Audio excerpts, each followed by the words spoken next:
Si no tengo el gusto de conocerte, mi nombre es Mauricio Ordóñez, soy parte del equipo pastoral aquí en Aliento y la semana pasada Eugenio compartió un mensaje que tituló Creer también se ve como confiar. ¿Alguien estuvo aquí la semana pasada? Creer también se ve como confiar. Y Eugenio habló acerca de cómo crecer en nuestra fe, que crecer en nuestra fe también se ve como crecer en nuestra confianza con Dios. También se ve como aprender a confiar en el Padre, en el Hijo y en el Espíritu Santo. Y yo estaba sentado ahí en mi lugar, como tú estás sentado ahorita, y estaba tomando notas. Sabes que a mí me encanta anotar, yo llevo una libreta donde vaya. Y Eugenio durante el mensaje dijo estas palabras que me cautivaron. En algún punto del mensaje él dijo, ser el primero cuesta. Y yo escuché esa frase y dije, wow, tengo que anotarla ahí. Y se quedó en mi mente, en mi corazón, ser el primero cuesta. Y el domingo, y el lunes, y el martes, y me envolvieron estas palabras tanto que hoy quiero hablar acerca de esto. Entonces, el título del mensaje de esta tarde es el siguiente, ser el primero cuesta. Y quiero empezar hablando, quiero que empecemos dimensionando por qué ser el primero cuesta.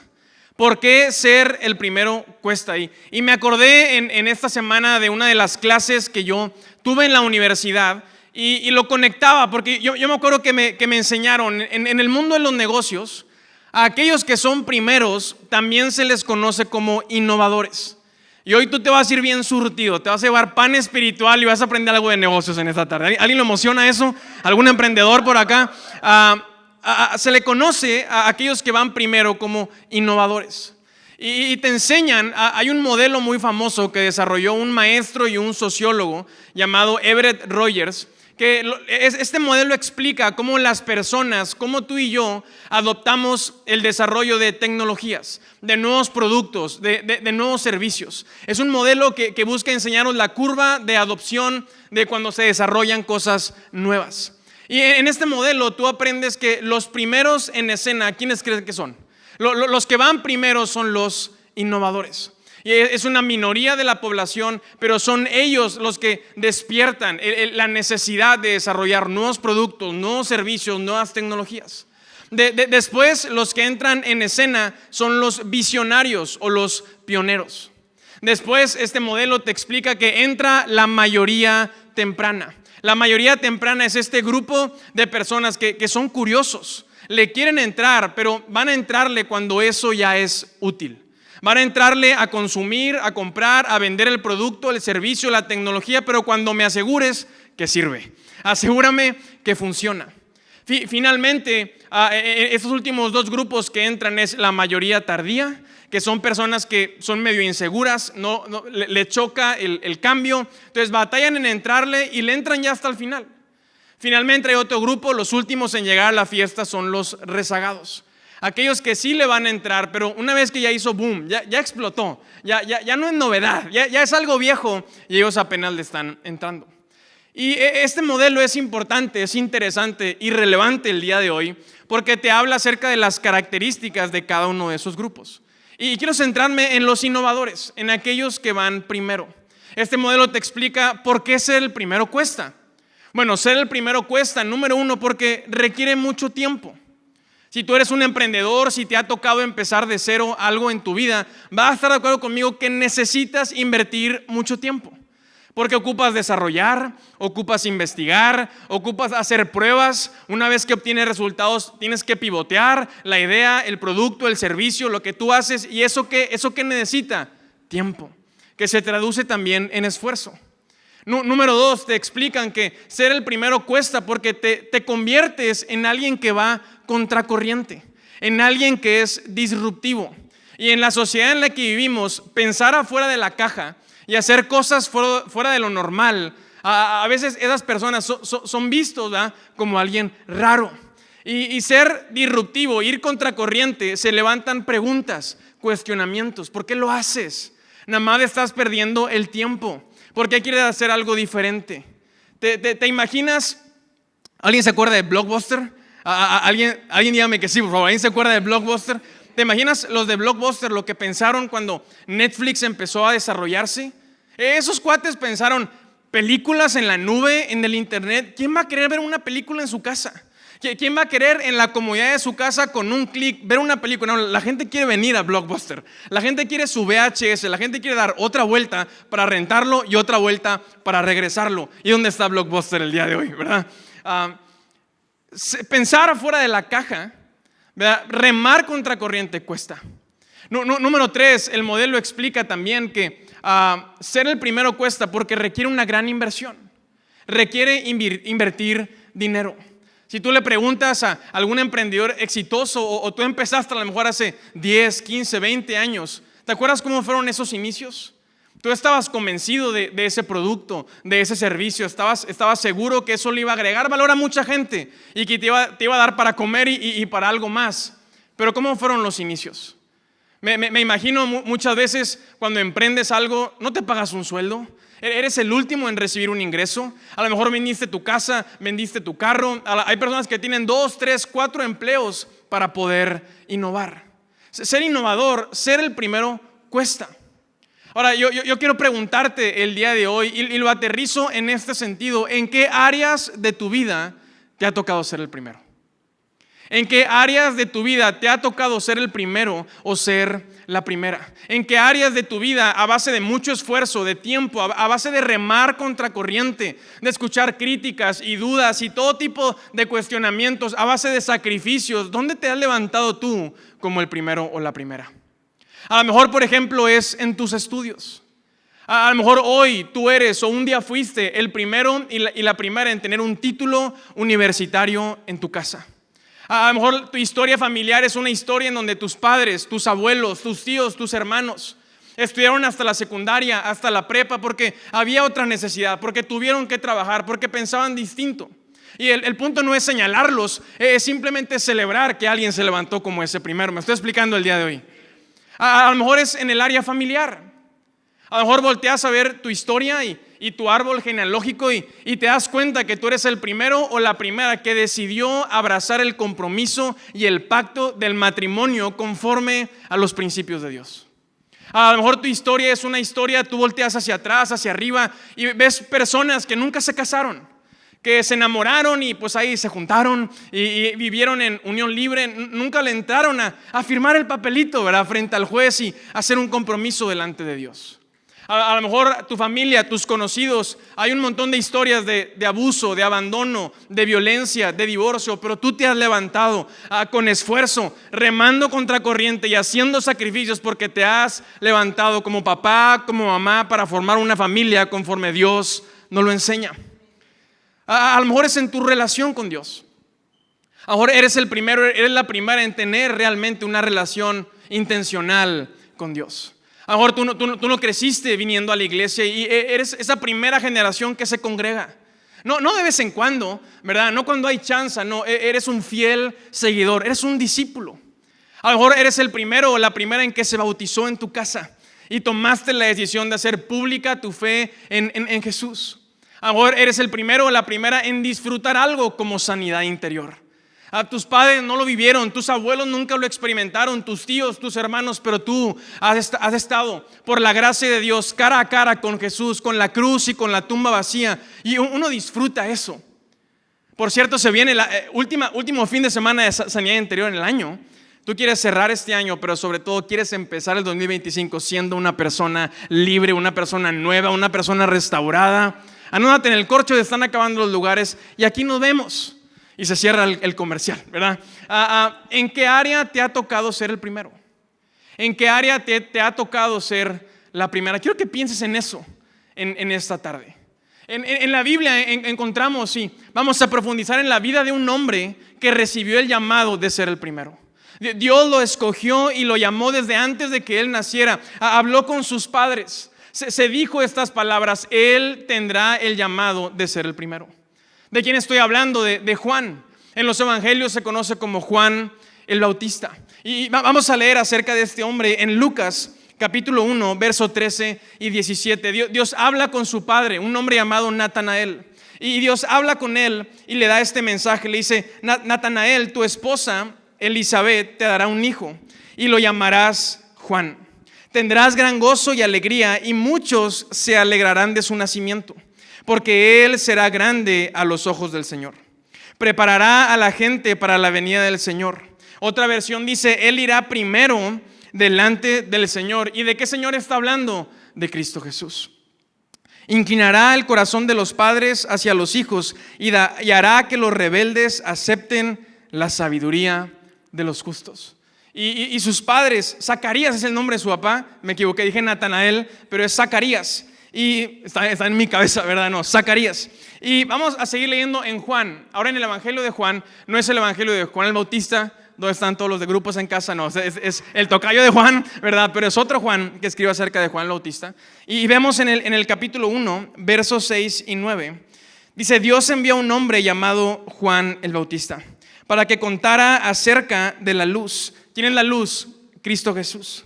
A fin de que todos creyeran por su testimonio. ¿Creyeran en quién? En Jesús. ¿Por el testimonio de quién? De Juan. Juan no era la luz, era solo un testigo para hablar de la luz. Aquel que es la luz verdadera, quien da luz a todos, venía al mundo. ¿Puedes ir viendo el tamaño del llamado que recibió Juan acá? Ahora, más adelante en el verso 35, vemos a Juan en acción. Dice, al día siguiente Juan estaba otra vez allí con 2 de sus discípulos. Al pasar Jesús, Juan lo miró y declaró, miren, ahí está el Cordero de Dios. Y cuando los 2 discípulos de Juan lo oyeron, siguieron a Jesús. ¿Qué nos hablan a ti y a mí estos versos? Vemos que Juan recibe este llamado por parte de Dios, tú vas a ser el primero. Sus padres recibieron este mensaje, lo inculcaron en él. Y si tú sigues leyendo los evangelios, si hubo un hombre que abrazó ese llamado de ser el primero, fue Juan el Bautista. Su vida fue una vida de esfuerzo. Su vida fue una vida de remar contra corriente y de hacer un montón de sacrificios. Juan recibe este llamado, tú vas a abrir brecha. Tú le vas a abrir el camino a Cristo Jesús para que cuando Él llegue, cuando Él se haga presente, corazones estén listos, corazones estén preparados. Y vemos literalmente en el verso 35 esto sucediendo. Dice que Juan iba caminando y no iba caminando solo, no, iba con 2 de ¿quiénes? De sus discípulos. Juan tenía 2 aprendices. Juan entendía que debía caminar no solo, no aislado, no de una manera individualista. Tenía 2 aprendices, 2 discípulos. Y va caminando con ellos y se topan con Jesús y Juan tiene esta revelación, más allá de lo humano, una revelación espiritual. ¿Y cuál es el testimonio que da Juan de Jesús? Él es el Cordero de Dios que quita el pecado del mundo. Él lo había estado predicando, él lo había estado enseñando. Sus discípulos habían estado creciendo en el conocimiento a través de Juan de Cristo Jesús. Y sus discípulos lo ven y reciben, tienen esta revelación a tal grado, dice, que dejaron de seguir a Juan para seguir a ¿quién? A Cristo Jesús. Se cumple el propósito. Esos 2 discípulos que tenía Juan, que recibe Jesús, se terminan convirtiendo en sus primeros discípulos, en algunos de los 12. Que finalmente, si tú sigues leyendo, son los apóstoles que ven nacer la iglesia. La iglesia como tú hoy la conocemos. Hombres que se fueron de misiones de norte a sur y de oriente a poniente para cumplir la gran comisión. Ahora, quiero que veamos esto. Quiero que veamos la perspectiva y el corazón desde donde Juan cumple su llamado. Yo veo a Juan y me llama la atención esto. Juan no cumple su llamado con un corazón individualista. Juan entiende que no se trata de yo voy a abrir el camino, sí, yo voy a ser el primero, pero no puedo ser el primero y también ser el último. Juan entiende esta verdad, de qué sirve abrir el camino, de qué sirve abrir brecha y pagar el precio, porque sí, ser el primero cuesta, pero quiero que esto vaya renovando nuestra mente en esta tarde. ¿De qué sirve abrir el camino y pagar ese precio para yo ser el primero y el último en caminar ese camino? ¿Me estoy explicando el día de hoy? ¿De qué sirve abrir una brecha que nadie más va a caminar? ¿De qué sirve que tú y yo seamos los primeros en nuestra familia con un título universitario si también vamos a ser los últimos? ¿De qué sirve el precio? ¿A poco pagaste el precio solamente para poderte jactar y presumir que pagaste el precio? No, lo pagamos entendiendo esto, que abrimos el camino. Si yo tuve la oportunidad de ir a la universidad, tener un doctorado, una maestría, yo pagué el precio, pero para que alguien venga después, para que haya un segundo, un tercero, un cuarto, para que mis hijos, mis nietos, mis generaciones, otros sean inspirados a cosechar lo que yo sembré. Esto anima a alguien el día de hoy. Si yo tomé el compromiso en medio de una familia de divorcios y de abuso y donde no había compromiso para casarme, no lo hago para yo ser el primero y el último. Sería en vano yo nada más hacerlo para poder jactarme de que lo hice. No, es para que mis hijos entiendan el valor de la familia y que mis hijos se casen y tengan hijos y mis nietos entiendan el valor de la familia y mi árbol genealógico cambie hacia abajo, haya bendición que fluye desde la cabeza hasta abajo por generación en generación. ¿De qué te sirve a ti haberte bautizado para solo jactarte de que te bautizaste? Y ser el único, ¿verdad? El raro de la familia que se bautizó. No, mi amigo, abrimos el camino para que otros caminen ese camino. Para que tus hijos, para que puedas tener el privilegio de ver a tus hijos ir a las aguas y anunciar públicamente que Jesús es su Señor y que Cristo el Padre lo levantó de los muertos. Para que tengas el regalo el día de mañana como abuelo, como abuela, de ver a tus nietos entregándose, siendo bautizados, decidiendo ser discípulos de Cristo Jesús. Y Juan lo entiende. ¿De qué me sirve ser el primero y también ser el último? Y Juan confronta, y si tú lees el Nuevo Testamento, si algo confronta a Jesús es una vida individualista. Juan lo entiende y rápido busca discípulos, busca personas a las cuales formar. Y esos discípulos Jesús los recibe, se cumple el propósito de Juan. Ahora Jesús los toma y ¿qué hace? Los discipula. Y pasa 3 años con ellos, se invierte en ellos. Y una vez que Jesús cumple su propósito, no se queda toda la vida con ellos. No, los envía. Mateo capítulo 28. Ahora ustedes irán a las naciones, recibirán poder, el poder que hay en mi nombre, que es sobre todo nombre. Y van a predicar, van a bautizar y van a formar nuevos creyentes. Hagan nuevos discípulos. Y es el llamado que tú y yo hemos recibido. A lo mejor no lo sabías, pero gracias a Dios por su palabra, gracias a Dios por la iglesia, porque hoy podemos entender. Hoy esa vida individualista que a lo mejor has estado viviendo, hoy puede estar siendo confrontada y te das cuenta, has recibido un llamado más grande, el de ser discípulo y el de hacer discípulos. Has recibido el llamado de abrir un camino. Y tú que eres el primero, la primera, celebro eso y le doy gracias a Dios por tu vida. Y mi oración es esta, es que puedas conocer a ese Dios que es revelado en su palabra como el que te da nuevas fuerzas todos los días, porque ser el primero cuesta y cuesta muchísimo. Pero no nos quedamos ahí. Tenemos un entendimiento que estás abriendo una brecha que alguien más tiene que caminar, que vas a abrir un camino que tus generaciones van a caminar. No solamente hablo de manera familiar. Claro, esto me pega a mí como esposo y como papá, entendiendo que tengo que levantarme en mi casa y abrirle camino a mis hijos y a los hijos de mis hijos, pero no me quedo ahí. Entiendo también que hay gente que me rodea, que Dios me ha puesto en un lugar, en una ciudad, en una comunidad, no para que vaya caminando cerrado con un pensamiento individualista. ¿Cuál es la gente que Dios ha puesto? Tus vecinos, tus amigos, tus conocidos. ¿Qué personas Dios ha puesto a tu alrededor que necesitan caminar el camino que tú ya has abierto? Dios quiere bendecirte y sobre todo Dios quiere usar tu vida para bendecir a otros. Lo recordamos, iglesia, somos un medio para un fin más grande. Mi familia no es un fin en nosotros mismos. La iglesia no es un fin, no es el club de los cristianos, no. Es el lugar, es la familia que Dios ha escogido para impactar al mundo entero. Pero tenemos que tener esta visión, este entendimiento. Tiene que ver con ser discípulo y hacer discípulos.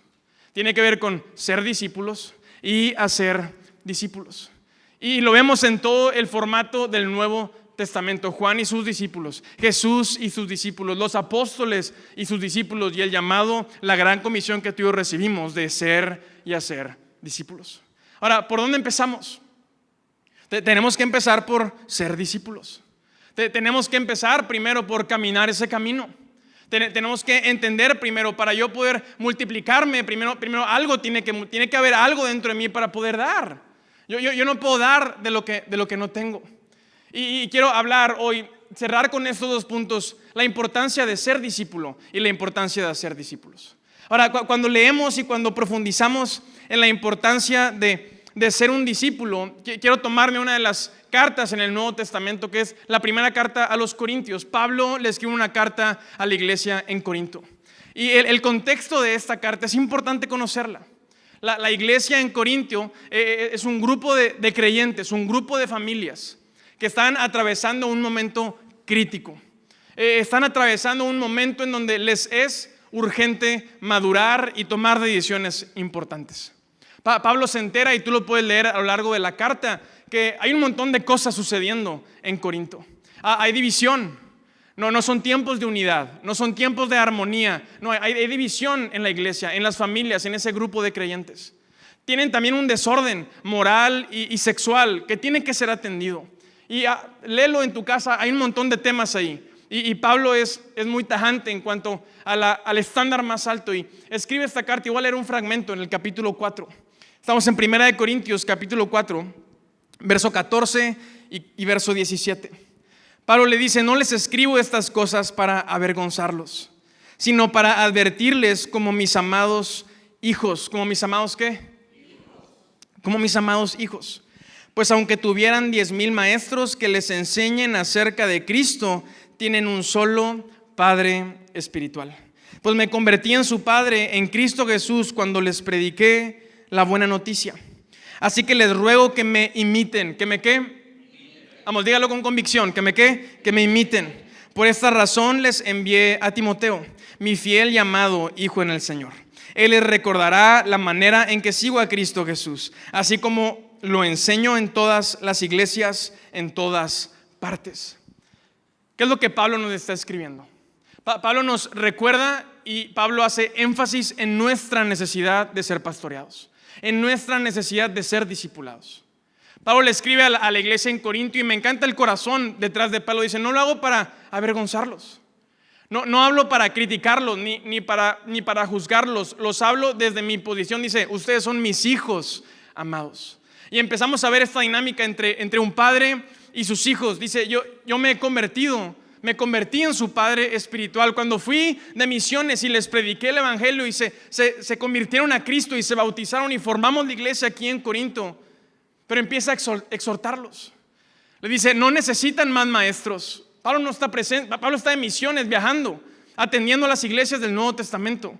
Y Pablo le dice: no necesitan más maestros que les enseñen acerca de Cristo, que les den información. Necesitan padres espirituales.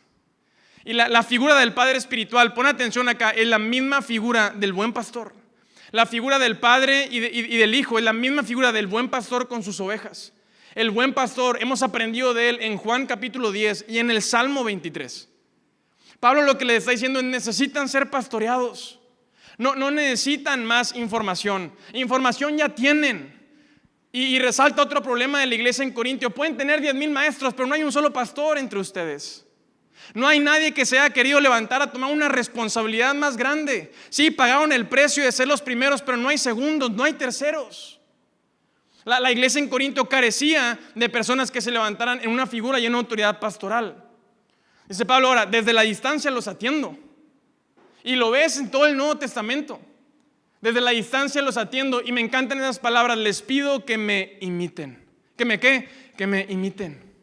Imiten mi manera de seguir a Cristo.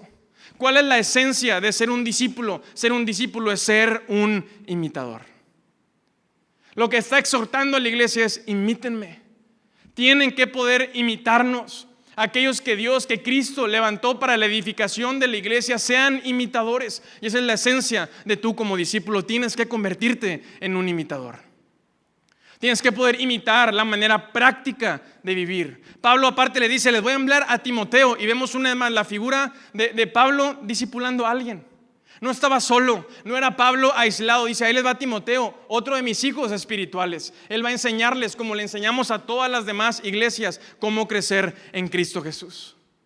Te vas a Filipenses, la carta a otra iglesia, la iglesia en Filipo, y le dice: no dejen de imitar, no dejen de hablar como yo les enseñé a hablar, no dejen de imitar mi manera de hablar y mi manera de actuar, sean imitadores.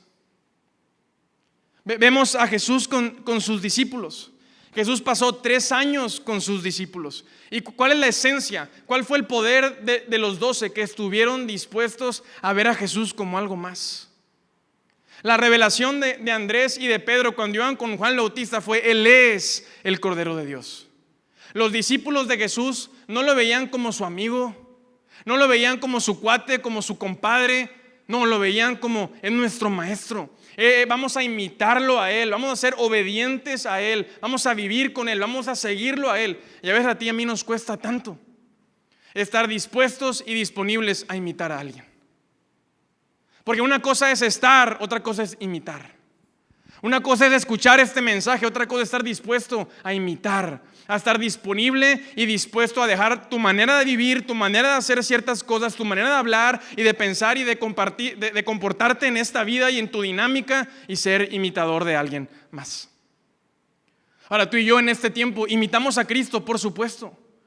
Lo conocemos a través de la predicación de la palabra. Abrimos las escrituras y buscamos imitarlo a través de la oración. Conocemos, el Espíritu nos revela a Cristo, nos da su mente, su carácter, lo imitamos a Él. Pero la riqueza y el poder de la iglesia local, de la familia, del cuerpo de Cristo, es que el Padre también levanta figuras pastorales en la iglesia para que tú puedas vernos. Y hoy te decimos con responsabilidad y con un temor reverente: imítanos. Imita los 25 años de casados que tienen mis papás, 25 años de fidelidad, de entrega, de compromiso, de amor. Imítalos. Estate dispuesto a ser un imitador de aquellas cosas que son buenas. Hoy Cordy y yo te decimos: imítanos como papás primerizos, como papás que somos nuevos, que tomamos la responsabilidad de levantarnos en la iglesia local. No va a ser un estorbo nuestro hijo para levantarnos en el llamado que Dios nos ha dado. No va a ser un estorbo y una excusa para dejar de congregarnos y servir a otros y servirte. Imítanos. No estamos ahí en el grupo en casa y ahí anda Santiago aportando y ahí estamos y nos preguntan: ¿están cansados? No. Es una etapa que estamos disfrutando y hacemos sacrificios entendiendo que habrá personas que pueden voltearnos a ver. Insisto, no nos jactamos de que pagamos el precio por pagarlo porque somos perfectos. Nosotros también somos discípulos, nunca dejamos de ser discipulados. Pero Pablo dice: imítame. ¿Será que hay alguien, mi amigo, hombre, tú que eres esposo, que eres papá, será que puedes levantarte hoy en tu casa y decir: imítame, imítame, imítame? Pablo dice: no necesitan más maestros. Tus hijos adolescentes no necesitan más maestros, no necesitan más terapia, no necesitan más información. Necesitan un padre espiritual, un pastor que se levante en su casa y les diga: imítame, sé como yo, ama a Cristo como yo amo a Cristo, ama a tu madre como yo amo a tu madre, ama el trabajo como yo amo el trabajo. Tus hijos necesitan no más maestros, un padre espiritual en su casa. Las ovejas necesitan pastores. ¿Y dónde están esos pastores? Pablo dice: imítame, aquí estoy. Y está enseñando a Timoteo a que se levante. Tú lees el Nuevo Testamento. ¿Cuál es la esencia? Pablo se convierte a Cristo rápidamente y él es discipulado por un hombre llamado Bernabé. Y tú vas leyendo el libro de los Hechos y Pablo supera. El discípulo superó al maestro, porque ese es el diseño: que los hijos superemos a los padres y un día, siendo padres, nuestros hijos nos superen. Y Pablo ahora está haciendo lo mismo que Bernabé hizo con él, con Timoteo, levantando hijos espirituales en la fe que se levanten el día de mañana como pastores de las iglesias del Nuevo Testamento. Y gracias a esos hombres la iglesia cristiana llegó a nuestro país. La Biblia se tradujo al español. Hoy disfrutamos, hoy cosechamos lo que otros sembraron. Me estoy explicando el día de hoy. Es la esencia de ser discipulado. Es la esencia de ser discipulado. Jesús se invirtió 3 años, sus discípulos lo siguieron 3 años. Hay personas que no duran 3 años en una misma iglesia. Hay personas que no duran 3 años conectados en un grupo, siendo imitadores de alguien, siendo discipulados por alguien. Pero es la esencia de entender ese rol en mi vida. Es la esencia de entender mi necesidad de ser un imitador. Y cuando yo puedo imitar, cuando yo he sido discipulado, cuando estoy creciendo, cuando estoy madurando, entonces puedo también cumplir la otra parte de mi propósito. No es quedarme ahí. Jesús no se quedó para siempre con ellos, los envió y tú tienes que ser enviado. Y así como eres discipulado, tienes que discipular a otros. Ahora tú te preguntas hoy, porque veo caras que me están viendo con ganas de: yo quiero ser discipulado, ¿verdad? Por fe las estoy viendo, ¿verdad? Pero ¿dónde vas a ser discipulado tú? Aquí en Aliento el próximo año. ¿Dónde vas a crecer? ¿Dónde vas a poder imitar? En la mesa, en la conversación, haciendo vida con personas. ¿Dónde va a suceder eso? En los grupos en casa. ¿Qué va a pasar el siguiente año? Que tú te vas a conectar a un grupo, tu familia se va a conectar a un grupo, tus hijos se van a conectar a un grupo. Vamos a tener una feria de grupos de todos sabores y colores y edades y lugares. Y tú ahí vas a ser discipulado. Ahí vas a crecer semana a semana, vas a imitar a personas, a familias, porque hay personas, hay matrimonios, hay hombres y mujeres que se han levantado en esta casa, gracias a Dios, con el compromiso de: imítame, estoy creciendo, yo ya he sido discipulado y vamos a recibir ahí. Y tú te vas a conectar a un grupo. Y en ese grupo no solamente vas a ser discipulado, sino ese grupo tiene el propósito de que conforme tú vayas madurando, tú tengas la oportunidad y el privilegio de cumplir el propósito de multiplicarte en otros. ¿Cuál es la esencia de discipular a otros? Es vidas que han sido cambiadas multiplicándose. Mi rol como alguien que discipula es, tengo que multiplicarme en otros. Tengo que entenderlo. Pongo el ejemplo en mi casa. Tengo que yo poder multiplicarme en mi esposa. Tengo que poder multiplicarme en Santiago. Aquellos que trabajan conmigo, aquellos que están bajo mi liderazgo, tengo que poder yo multiplicarme en ellos. Ese es el corazón detrás del discipulado. Pero ojo, si yo quiero multiplicarme en otros, tiene que haber en mí algo que es digno de ser multiplicado. Si yo quiero multiplicarme en mi familia, Dios va a permitir que yo me multiplique, Dios me va a dar gracia, Dios me va a dar influencia, si en mí hay algo que es digno de ser multiplicado. A lo mejor tú tienes un montón de años en la fe y tú dices, es que siento que no avanzo, es que siento que no crezco, es que siento que no estoy cumpliendo mi propósito, me siento frustrada, me siento frustrado, si nadie me sigue, no me logro levantar. Pues hay que vernos al espejo y darnos cuenta si hay algo en nosotros digno de ser multiplicado. Cristo Jesús, escúchame acá y con esto voy cerrando. Durante 3 años Jesús se multiplicó en sus discípulos, ¿verdad? 3 años duró su ministerio. ¿Dónde están los de los grupos el día de hoy? ¿Verdad? Durante 3 años, mucha fe el día de hoy. Durante 3 años Jesús se multiplica en sus discípulos. Vemos a Jesús discipulando. Pero ¿qué pasó detrás de bambalinas? ¿A qué edad Jesús empezó su ministerio? A los 30 años. Él se multiplicó durante 3 años porque fue discipulado durante 30 años. Él inició su ministerio de multiplicarse en otros a los 30, porque antes pasó 30 años siendo discipulado. Vemos la conexión familiar entre Jesús y sus padres. Tanto era así que iban, conforme a la tradición, una vez al año a Jerusalén, al templo. Vemos a un Jesús a los 12 años hambriento y deseoso en el templo frente a los maestros. ¿Qué te dice eso de Jesús? Quiero ser discipulado. Quiero ser un discípulo. 30 años se aventó Jesús. 30 años de preparación. Tú estás frustrado, estás frustrada, sientes que no avanzas, tienes 1, 3, 5, 10 años en la fe. Paciencia, paciencia. Tienes que aprender a ser primero un discípulo. Tiene que haber primero en ti algo digno de ser multiplicado. Estamos hablando de personas. Estamos hablando de vidas, de familias. Y yo tengo que asegurarme, tú tienes que asegurarte delante de Dios que hay virtudes, que hay honor, que hay valor, que hay santidad, que hay los frutos del Espíritu en ti para multiplicarse en otros. Esa es la esencia. Y que Dios nos bendiga a los que hoy somos padres, porque es nuestro llamado poder discipular a nuestras generaciones, multiplicarnos en ellos. Multiplicarnos en ellos. Ahora, cuando tú y yo entramos en esa inercia, tú y yo fuimos diseñados para multiplicarnos. No fuimos diseñados como iglesia, tú como creyente, como discípulo, para ser un estanque. Lo voy a decir de esta manera y discúlpame por la palabra, pero no fuimos diseñados para engordar espiritualmente. Llenarnos de información. Pablo dice, no necesitas más maestros, no necesitas más información, estás regordo, no te puedes ni mover, porque no fuiste diseñado para ser un estanque, sino un río que fluye, que se multiplica, que recibe y que da, que confronta la idea individualista, solo yo, primero yo y después yo. No, mi amigo. ¿Quién va a tu lado? ¿Quién va a ser el segundo? ¿Quién va a ser el tercero? ¿Quién va a ser el cuarto? Ya tus necesidades no son las más importantes. Cuando tienes discípulos, y sigo usando estas palabras, estos términos, tú que eres papá lo sabes, cuando tienes hijos, tus necesidades pasan ¿a qué término? No al segundo, no al tercero, no al cuarto, al último. Cuando tienes una familia, ¿en quién estás pensando? ¿En ti o en ellos? En ellos. Me encanta cómo Pablo, tú lees el Nuevo Testamento y te das cuenta de lo que los apóstoles vivieron. Lo aprendimos en los grupos. Cuando Juan escribe el Evangelio de San Juan, lo escribe porque no había ningún discípulo vivo, habían matado a todos como mártires.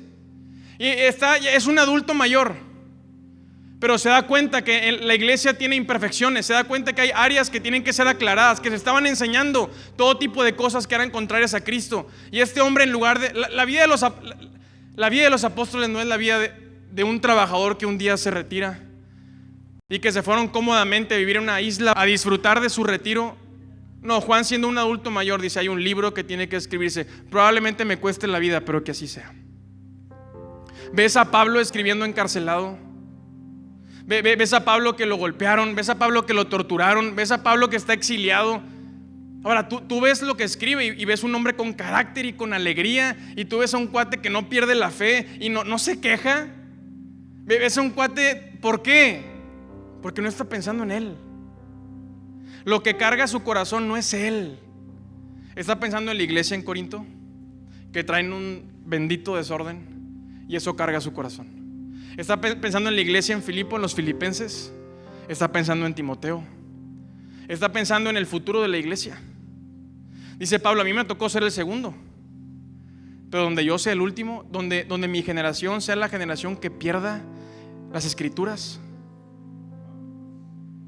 Imagínate, en nuestro país, tú y yo no fuimos los primeros, ni los segundos.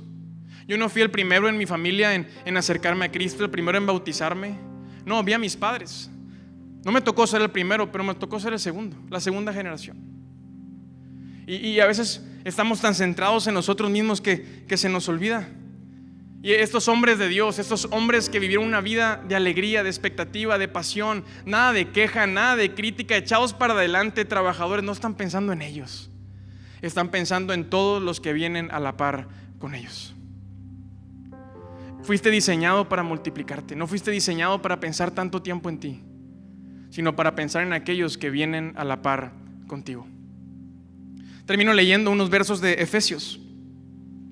Una vez más se habla acerca de la iglesia, acerca de cómo Cristo es nuestra cabeza. Efesios capítulo 4. Dice, Cristo, Él hace que todo el cuerpo encaje perfectamente. Y cada parte, al cumplir su función específica, ayuda a que las demás se desarrollen, y entonces todo el cuerpo crece y está sano y lleno ¿de qué? De amor. Se nos deja claro esta verdad: Cristo es la cabeza de la iglesia. Este no es un reino humano, no se trata de una familia, de un apellido, se trata del reino de Jesucristo, el reino de los cielos estableciéndose en la tierra. Él es la cabeza. Pero dice, hay un cuerpo, Él dirige el cuerpo.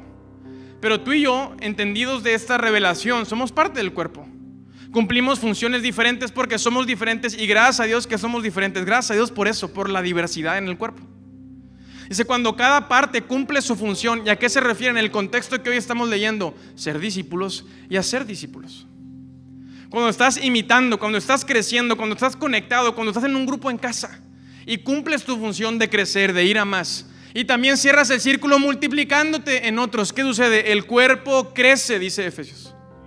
El cuerpo crece ¿en qué? En salud y en amor.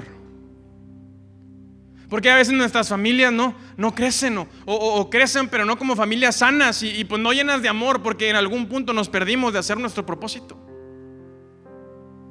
de ser discipulados y discipular a otros. Y lo mismo sucede con la iglesia. ¿Por qué se perdió la iglesia en Corintio? Porque dejaron de cumplir su propósito, porque dejaron de ejercer esa función de imitar y de multiplicarse. Esto nos anima a ti y a mí, porque no tenemos que andar inventando cosas. Tomamos las enseñanzas de los apóstoles, tomamos y pagamos el precio de ser los primeros, pero con la convicción de que tenemos que multiplicarnos. Y nos anima esto porque el siguiente año, ¿dónde vas a ser discipulado? En un grupo en casa. ¿Y dónde vas a multiplicarte? En un grupo en casa. Los grupos en casa te van a dar ese lugar. Van a sentarte en esa mesa donde tú vas a poder crecer, pero también vas a poder multiplicarte. Los grupos no van a durar para siempre hasta que Cristo regrese, imagínate. Tú estás en un grupo, mañana te multiplicas. Te recibo en mi casa porque mañana abras tu casa. Llegas a un grupo en la primera temporada que sale en enero, para que en la segunda temporada tú salgas y abras un grupo en casa. Porque es la esencia del discípulo, es la esencia del creyente. Multiplícate. Ahora, que Dios te ayude, y aquí estamos, nosotros levantamos la mano para ayudarte, para animarte y exhortarte a que haya dentro de ti algo digno de ser multiplicado. Cada día trabaja en eso, en que haya en ti algo digno de ser multiplicado. Cierro abriéndote un poco del corazón. ¿Por qué los grupos ahora sentimos de parte de Dios que es tiempo de hacerlo? Es la visión, es hacia dónde vamos. Hemos estado durante todo este año como equipo pastoral discipulando a los líderes que van a levantarse. Hoy se abrieron 8 casas, es el piloto. Teníamos que probar. Entendemos la necesidad de la excelencia porque se trata de una casa, de una familia, de una persona. Se trata de multiplicarnos en otros. Ahora, me encanta esto porque haciendo memoria me acordaba en estos días cómo nació Aliento, cómo nació nuestra casa. No hace 10 años, hace como 35. Cuando mi papá fue esa primera generación, a él le tocó ser el primero. Un día alguien lo invitó a la iglesia y fue con su familia a una iglesia bautista, unas cuadras aquí en Garzazada, y fueron cautivados por la gracia, por el evangelio, por el mensaje de Cristo Jesús, y decidieron hacer un cambio radical en su vida. Pero ellos vivían en Villa Juárez, y antes Villa Juárez era otra ciudad. Tenían que tomar un autobús todos los días para venir 5 o 6 de la mañana a la ciudad para estudiar y para trabajar. Y regresaban a su casa 10, 11, 12 de la noche todos los días. Pero había un hambre en ellos de ser discípulos. Había un hambre en ellos de ser imitadores. Necesitaban a alguien que los discipulara. Y gracias a Dios por la iglesia, por el corazón pastoral. Un pastor se levantó y les dijo: yo voy a ir una vez a la semana. Y voy a llegar a las 11 de la noche. Y llegaba a Villa Juárez y a los 6 hijos y a mi abuela cenando ahí. Y se sentaba a la mesa y mientras que ellos cenaban les abría una Biblia y me los imagino. Vamos a leer Juan 1 el día de hoy. Vamos a leer Juan 2, Juan 4. Durante un año, durante 12 meses, ese hombre hizo ese viaje una vez a la semana, entendiendo su llamado de multiplicarse en otros. Y gracias a ese hombre y a muchos otros que sembraron en el corazón de mi padre, hoy Aliento existe hace 10 años, porque mi padre fue discipulado. Dios lo levantó para discipular a otros. Tú llegaste, no sé cómo llegaste a esta casa, pero ya no estás nada más tú. Yo veo a tus hijos, veo a tus nietos, veo a tus generaciones, y que Dios nos permita hacer una casa que no solamente paga el precio para que uno camine el camino, no, que haya generaciones caminando el camino de Cristo Jesús.